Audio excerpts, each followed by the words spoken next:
Hi friends, V4Sന്റെ ഏറ്റവും പുതിയ വീഡിയോയിലേക്ക് എല്ലാവർക്കും സ്വാഗതം. ഇന്ന് നമ്മൾ ചെയ്യാൻ വേണ്ടി പോകുന്നത് ഒരു റിക്വസ്റ്റഡ് വീഡിയോ ആണ്. മന്ത്ലി സാലറി 25,000 റുപ്പീസ് വരുവാണെങ്കിൽ നമുക്ക് എങ്ങനെ ആ സാലറി മാനേജ് ചെയ്യാം എന്നാണ് നമ്മൾ ഇന്നത്തെ വീഡിയോക്കകത്ത് പറയാൻ വേണ്ടി പോകുന്നത്. അപ്പോൾ ഇതുപോലുള്ള ഇൻഫോർമേറ്റീവ് ആയിട്ടുള്ള വീഡിയോസിന് വേണ്ടി ചാനൽ ഒന്ന് ലൈക്ക് ചെയ്തേക്കുക. ദിസ് ഇസ് V4S, ഞാൻ നിങ്ങളുടെ സ്മിതേഷ്. നമുക്ക് കിടക്കാം വീഡിയോയിലോട്ട്. ഇത് ഞാൻ ഇതിൻ്റെ അകത്ത് ഓരോ കാറ്റഗറി ആയിട്ട് നമ്മൾ ഇത് ചെയ്തിട്ടുണ്ട്. അതിൻ്റെ അകത്ത് ഫസ്റ്റ് കാറ്റഗറി നമുക്ക് ഇതിൻ്റെ അകത്ത് കാണാൻ വേണ്ടി പറ്റും. അതുപോലെ റെക്കമെൻഡഡ് ഞാൻ എത്രയാണോ അതുപോലെ തന്നെ എമൗണ്ടും എത്ര പെർസെൻറ്റേജ് എന്നതിൻ്റെ പറഞ്ഞിട്ടുണ്ട്. ഫസ്റ്റ് കാറ്റഗറി ഞാൻ ഇതിൻ്റെ അകത്ത് പറയുമ്പോൾ ഗ്രോസറീസ് ആണ്. ഗ്രോസറീസ് പറയുവാണെങ്കിൽ ഞാൻ ഈ 25,000 റുപ്പീസിൻ്റെ 18%, അതായത് 4,500 റുപ്പീസാണ് ശരിക്കും ഗ്രോസറീസിന് ഞാൻ ഇതിനകത്ത് വേണ്ടി പറയുന്നത്. പിന്നെ അടുത്തൊരു കാര്യം ട്രാൻസ്പോർട്ടേഷനാണ്.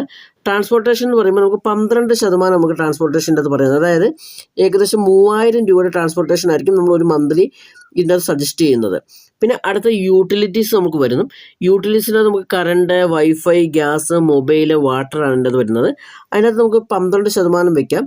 3,000 രൂപയാണ് നമ്മൾ അതിൻ്റെ അകത്ത് നമ്മൾ നീക്കിയിരിപ്പ് മാറ്റി വെച്ചിരിക്കുന്നത്. പിന്നെ നാലാമത്തെ ഒരു കാര്യം എന്ന് പറഞ്ഞാൽ ഹെൽത്ത് ഇൻഷുറൻസ് ആണ്. ഈ ഹെൽത്ത് ഇൻഷുറൻസ് ഇയർലി മതിയാവും, പക്ഷേ നമ്മൾ മന്ത്ലി നമ്മളതിന് മാറ്റി വയ്ക്കുവാണെങ്കിൽ അതിൻ്റെ അത്ര ഒരു ബർഡൻ നമുക്ക് ഒഴിവാകും. സോ നമ്മൾ 6% നമ്മൾ മാറ്റി വെച്ചിരിക്കുന്നു.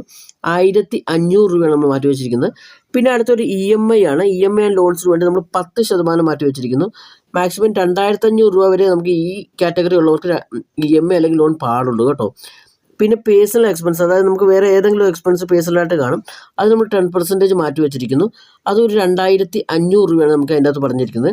പിന്നെ ഏറ്റവും പ്രധാനപ്പെട്ട ഒരു കാര്യം സേവിങ്സ് ആൻഡ് ഇൻവെസ്റ്റ്മെൻറ്റ്സ് ആണ്. അത് മിനിമം 20% നമ്മൾ സേവിങ്സ് മാറ്റി വെച്ചിരിക്കണം, അതായത് 5,000 രൂപ നമ്മൾ മാറ്റി വെച്ചിരിക്കണം.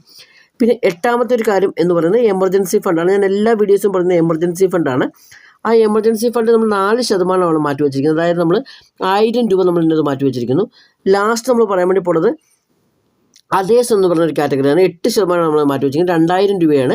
സോ നമ്മൾ എന്തെങ്കിലും, അതായത് ഈ മോളിൽ കാണുന്ന ഏതെങ്കിലും കാറ്റഗറീസ് കൂടുതലായിട്ടുണ്ടെങ്കിൽ ആ സംഭവം നമ്മൾ ആ 2,000 രൂപ വെച്ച് മാനേജ് ചെയ്യാൻ വേണ്ടി ശ്രമിക്കുക.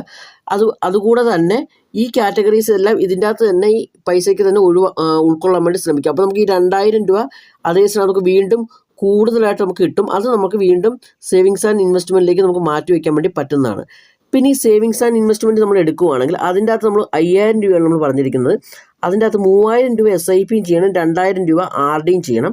സോ നമ്മൾ അങ്ങനെ വേണം സേവിങ്സ് ആൻഡ് ഇൻവെസ്റ്റ്മെൻറ്റ് കണ്ടിന്യൂ ചെയ്ത് പോകാനായിട്ട്.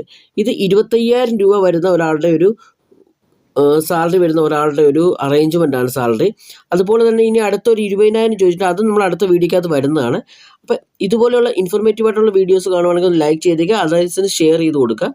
അപ്പോൾ ഇനി അടുത്ത വീഡിയോ കാണുന്നവരെ ബൈ ബൈ.